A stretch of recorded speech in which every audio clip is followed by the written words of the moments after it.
The day of my father's funeral dawned cold and gray, fitting weather for what would become the most pivotal moment of my life. I stood in front of the mirror adjusting my simple black dress, the best I could afford on a research assistant's salary, while my stepsister Vanessa's words from last night's wake echoed in my head.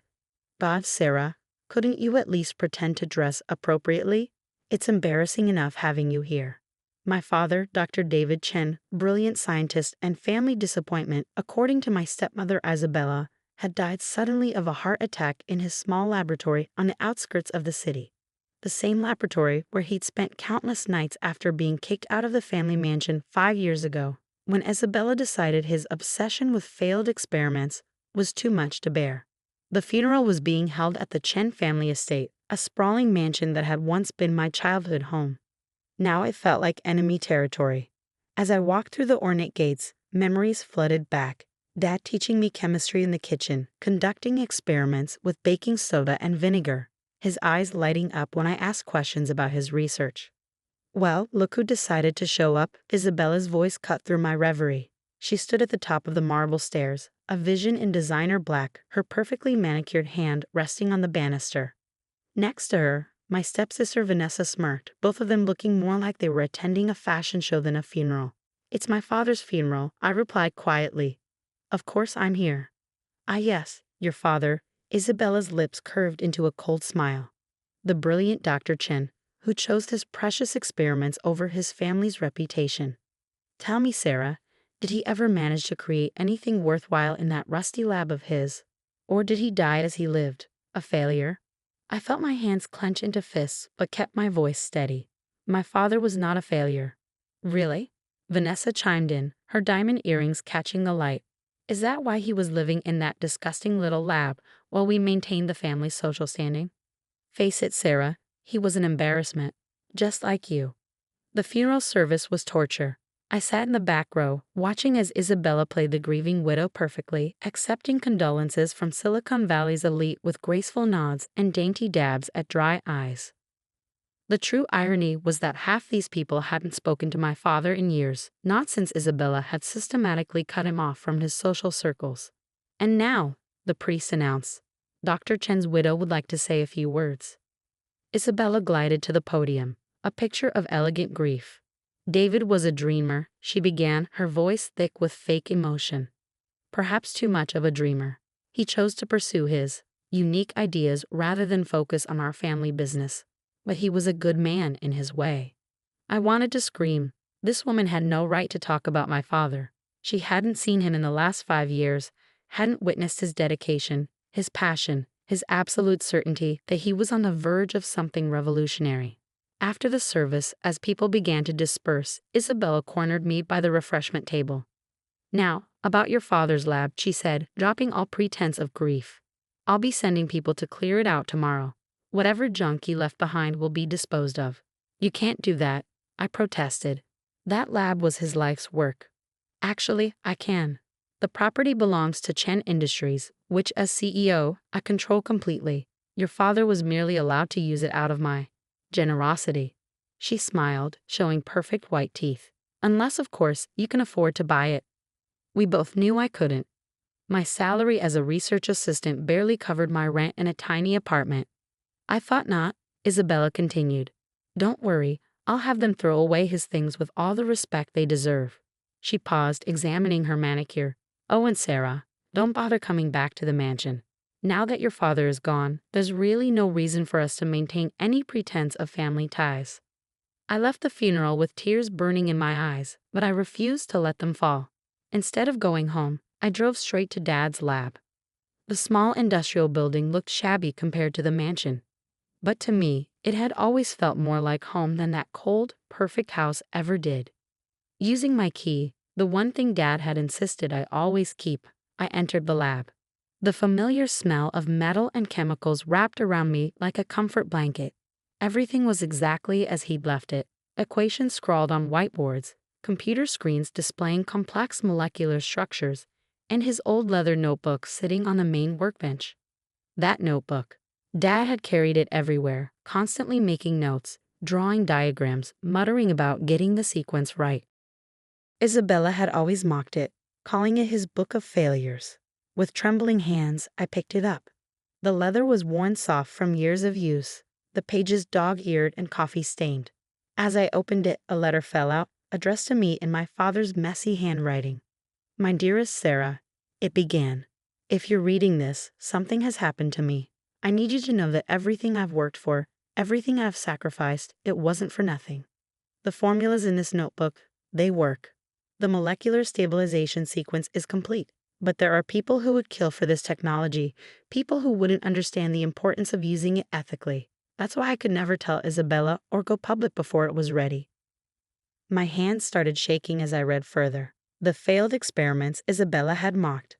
They were preliminary tests for a revolutionary carbon capture technology, a process that could literally pull greenhouse gases from the atmosphere and convert them into clean energy. If this worked, it would be worth billions, maybe trillions. But more importantly, it could help save our dying planet. As I read through the notebook, my scientific training kicking in, I realized Dad had done it. The formulas were elegant, the science sound.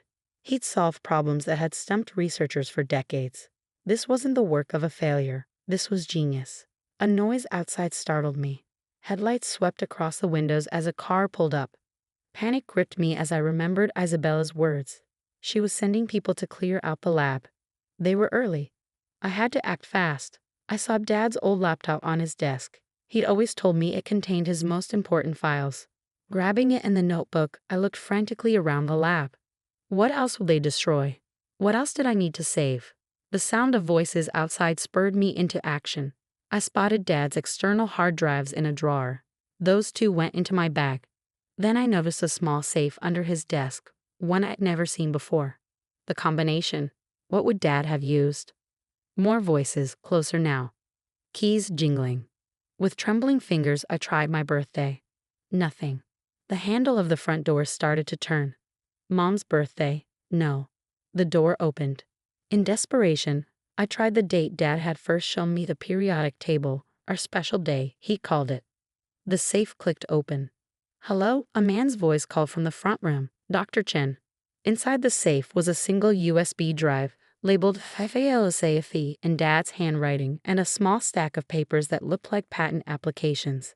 I grabbed everything, shoved it in my bag, and looked around frantically for an escape route. The back door. Dad always kept it unlocked for emergency exits during dangerous experiments. I slipped out just as flashlights beamed through the main lab space. In the darkness, I ran to my car, parked around the corner. As I drove away, I saw men in dark suits entering the lab, carrying boxes and equipment. Isabella wasn't just clearing out the lab, she was searching it. She knew. That night, instead of going to my apartment, I checked into a small motel under a fake name. I couldn't risk Isabella's people finding me, not until I understood exactly what I had. Setting up Dad's laptop, I began to dig through his files. What I found kept me awake until dawn. Would you like me to continue with part 2, where we see what Sarah discovers and how she begins to fight back against her stepmother's empire? The next morning, my hands still shaking from what I discovered, I made 3 crucial phone calls. The first was to Dr. Marcus Zhang, my father's old colleague from MIT who'd mysteriously retired the same year Isabella forced Dad out of the mansion. The second was to Maya Patel, my best friend from graduate school who now ran a prestigious environmental law firm. The third was to James Wilson, my ex-boyfriend who happened to be one of Silicon Valley's most successful venture capitalists. Sarah Chen. James answered on the first ring, surprise evident in his voice. We hadn't spoken since our breakup 2 years ago, when he'd chosen his career over our relationship. I heard about your father. I'm so sorry. James, I need your help, I said, cutting straight to the point. But first, I need you to sign an NDA. An hour later, I sat in a private conference room at James' office, watching his face as he reviewed my father's data. His expression shifted from skepticism to shock to something approaching awe. Sarah, he trailed off, running a hand through his perfectly styled hair. This isn't just revolutionary, this changes everything. The carbon capture efficiency rates alone are 10 times better than anything currently on the market. And the energy conversion process, he looked up at me, eyes wide. Your father actually solved it. Yes, I said quietly, but there's more. I showed him the files I'd spent all night decoding. Dad hadn't just developed the technology, he'd documented every attempt Isabella and Chen Industries had made to steal his research over the past 5 years. Email threads, recorded conversations, surveillance footage, he kept everything. She tried to force him to hand over the patents, I explained, pulling up a particularly damning email chain. When he refused, she started spreading rumors about his mental stability, cut off his funding, and eventually kicked him out. But she never stopped trying to get her hands on his research. James whistled low. This is corporate espionage. Serious stuff. He paused, studying me. What do you need from me? Investment capital. Enough to set up a new company and fast-track the development. Maya's already working on securing the patents in my name. Dad had filed the preliminary paperwork before he died. But we need to move quickly, before Isabella realizes what she's lost. Before James could respond, my phone buzzed. A text from Maya, 911. Turn on CNBC now. James grabbed the remote, switching on the conference room's wall-mounted TV. Isabella's perfectly composed face filled the screen as she stood at a podium in front of Chen Industries headquarters.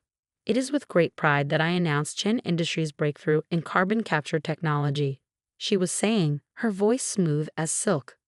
My late husband's final project has yielded remarkable results, and we expect to begin implementation within the month. My blood ran cold. She was trying to claim Dad's research as her own. That's why they were searching the lab, I whispered. They're going to try to recreate his work. James's phone chirped. Chen Industries' stock was already soaring on the announcement, but I noticed something in Isabella's press conference, something that made me lean forward. The molecular stabilization sequence, she was explaining to the reporters, allows for unprecedented carbon capture rates. But her description was wrong. Completely wrong. They didn't have Dad's real research. They had whatever fragmentary notes they found in the lab, and they were bluffing. My phone rang. Dr. John. I saw the press conference, he said without preamble. She's desperate, Sarah. Chen Industries is in trouble. They've been covering up massive losses for years, using creative accounting to hide their failed projects. Your father knew. That's why Isabella wanted his research so badly.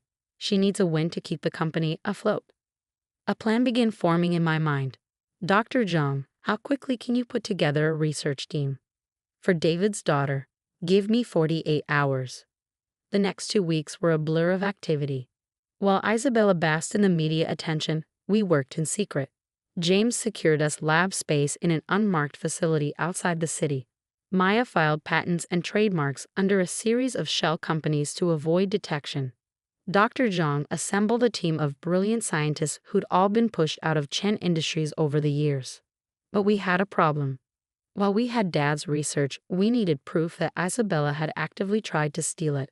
The evidence on Dad's laptop wasn't enough. We needed recent documentation of their corporate espionage. That's when Vanessa's greed proved useful. My stepsister called me out of the blue, her voice syrupy sweet.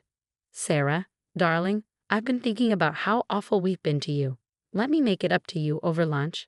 I knew it was a trap, but I accepted it anyway. The restaurant she chose screamed old money, all dark wood and crystal chandeliers. Vanessa was already there, wearing what probably cost more than my yearly salary. I feel terrible about how things ended at the funeral, she began, signaling for wine. And I want to help you. Help me? Of course. I know things must be difficult for you now, financially speaking. And well, she leaned forward conspiratorially. I know you have something Mother wants. Something from your father's lab? Ah, there it was. If you help us recreate your father's research, Mother's willing to be very generous. 7 figures generous. I took a sip of wine, buying time. And if I refuse? Vanessa's smile turned sharp. Don't be difficult, Sarah. Mother always gets what she wants, one way or another. What she didn't know was that I was recording every word.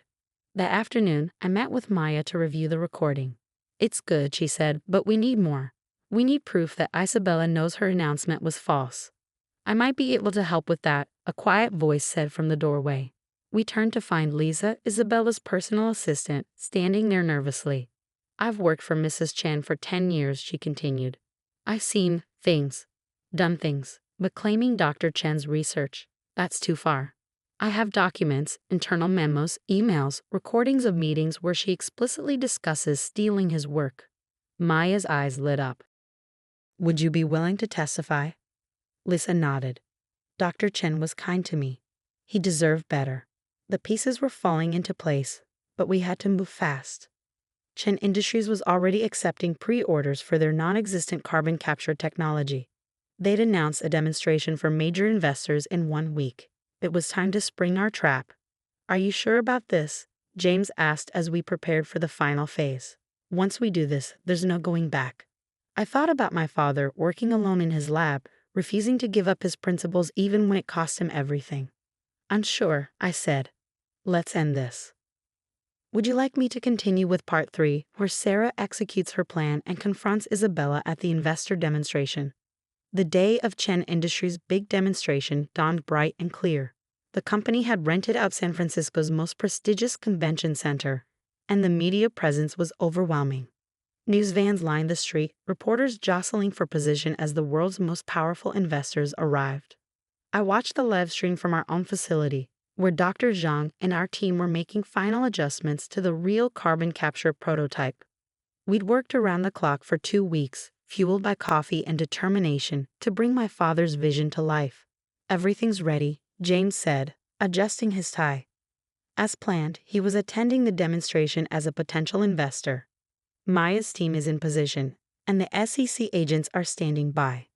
I nodded, checking my phone. A text from Lisa. She's nervous. Been practicing her speech all morning. Keeps changing the technical details. Of course she was nervous. Isabella was about to attempt explaining technology she didn't actually have. Mrs. Chen, a reporter's voice came through the live stream. Your company's stock has risen 300% since announcing this breakthrough. What do you say to skeptics who claim the technology isn't possible? Isabella's laugh tinkled like breaking glass. I say wait until the demonstration. My late husband's genius will speak for itself. I felt my blood boil at her casual appropriation of Dad's work. But I forced myself to stay calm. Everything depended on timing. At exactly 2 p.m., Isabella took the stage. The convention center was packed with investors, media, and tech industry elite. Vanessa sat in the front row, looking smug. Ladies and gentlemen, Isabella began. Today marks a historic moment in the fight against climate change. Chen Industries' revolutionary carbon capture technology will transform our world. She launched into her presentation, and I had to admire her acting skills. She spoke confidently about molecular bonds and energy conversion rates, delivering the carefully memorized script flawlessly. But I could see the panic in her eyes when questions started coming from the audience. Could you explain the stabilization process in more detail? One scientist asked. Isabella's smile flickered. Of course, the process involves specialized molecular sequencing. But how do you prevent degradation during the conversion phase? Another expert pressed. Our proprietary technology, Isabella started, but she was floundering. That's when James stood up. Perhaps a demonstration would be more convincing. Isabella's relief was palpable. Yes, absolutely. If you'll direct your attention to the main chamber. The massive machine behind her hummed to life. It was impressive looking. I had to give them that, all gleaming metal and pulsing lights. But I knew it was just for show. As you can see, Isabella continued, the carbon dioxide is being extracted from the air and converted to. The machine made a horrible grinding sound, then sparked dramatically. Emergency alarms began blaring. Minor technical difficulty, Isabella assured the murmuring crowd. Our engineers will. Or maybe, I said loudly, standing up from my place at the back of the hall. The machine doesn't work because you stole incomplete research and tried to recreate technology you don't understand. The room fell silent. Isabella's face went pale as I walked toward the stage. Sarah, she hissed, what are you doing here? Isn't it obvious, Mother? I continued, my voice carrying in the quiet room. I'm here to demonstrate my father's actual technology. Security. Vanessa shouted, but before anyone could move, the convention center's doors opened. Maya strode in, followed by a team of FBI agents and SEC officials. Isabella Chen, she announced, you're under investigation for corporate fraud, espionage, and securities manipulation. This is ridiculous, Isabella sputtered. I have proof. Documents. Forged documents, Lisa said, stepping forward. I should know. You made me create them. The next hour was chaos. While FBI agents secured Chin Industries' fake prototype as evidence, Maya presented our documentation of Isabella's fraud. The emails, the recordings. Maya's team verified the transfer. With Isabella's shares, I now controlled what remained of Chen Industries. The company that had once cast out my father was now mine. The irony wasn't lost on me. The next year brought changes I could never have imagined. Chen Sustainable Technologies installed our first large-scale carbon capture facility in California, with dozens more planned worldwide. The technology worked better than even Dad had predicted, giving real hope in the fight against climate change. Vanessa took a plea deal and served community service at an environmental cleanup organization. The experience seemed to change her. She later started a nonprofit focused on sustainable fashion. Lisa, Isabella's former assistant, became my trusted chief of staff, her organizational skills helping us manage our rapid growth. Isabella served 3 years in a minimum security prison. Upon release, she moved to a small house in Montana, about as far from her former lifestyle as possible. She sends me letters sometimes full of regret and attempted explanations. I read them, but rarely respond. On the first anniversary of Dad's death, I visited his grave early in the morning. The simple headstone stood in stark contrast to the ornate Chen family plot nearby. We did it, Dad, I said softly, placing fresh flowers by the stone. Your work is helping people, changing things, just like you always wanted. That afternoon, I had a board meeting in our new headquarters. The company had grown to over 1,000 employees, and our market value had reached $50 billion. But before heading into the meeting, I stopped by my office and opened Dad's old notebook, now carefully preserved in a glass case. Inside on the last page were words he'd written years ago. Success isn't measured in dollars or acclaim, but in the positive change we create. Remember that, Sarah. I did remember. Every day, as I stood looking out over the city, I thought about legacy. Isabella had built her empire on deception, desperate to maintain the appearance of success. Dad had worked in a humble lab, focused only on making his dreams reality. In the end, truth and dedication had won out over lies and manipulation. Real change had triumphed over empty promises. My phone buzzed. Another international contract, this time from India. More opportunities to implement Dad's technology to reduce carbon emissions, to make a difference. I smiled, touching the simple locket I always wore, the one containing a small piece of paper from Dad's notebook. Sometimes the greatest victories come not from destroying others, but from staying true to your principles and letting your work speak for itself. Dad taught me that, and it was the most valuable inheritance he could have left me. The world was changing, and thanks to him, I was helping change it for the better. That, I knew, would have made him prouder than all the billions in the world.